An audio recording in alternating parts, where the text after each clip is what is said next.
So if you're thinking of selling your home, folks, in the next year or even this year, let me tell you a couple of mistakes that you could be making. We want to point these out to you. So first of all, working alone. I just heard a report this week that if you sell your home on your own, the average is you'll lose 15 to 20% of what you could have gained in some regards of selling. And there's a reason why. I'll tell you about it if you want to talk.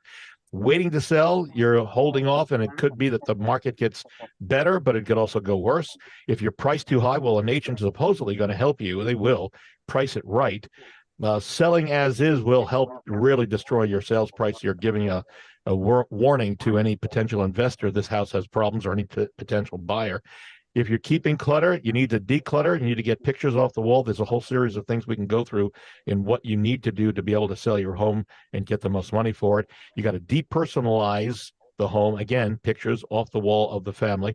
Skipping major repairs, that is a big problem, because a buyer, let's say you have a $3,000 repair that needs to be done. Buyer comes in and the agent's going to say, oh, it's about $10,000 to do that. So yeah, you want to get that done up front.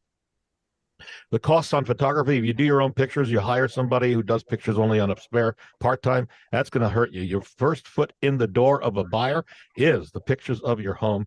Hiding problems, you never want to do that. They're going to come back to bite you. And being unavailable when a phone call comes to show your home, that's a real problem. And a lot of for sale by owners fall into the trap of not answering the phone because they just don't want to be bothered. But doesn't mean you have to show it at that time. So those are some of the things. We can give you more. Give me a buzz, 376-5483.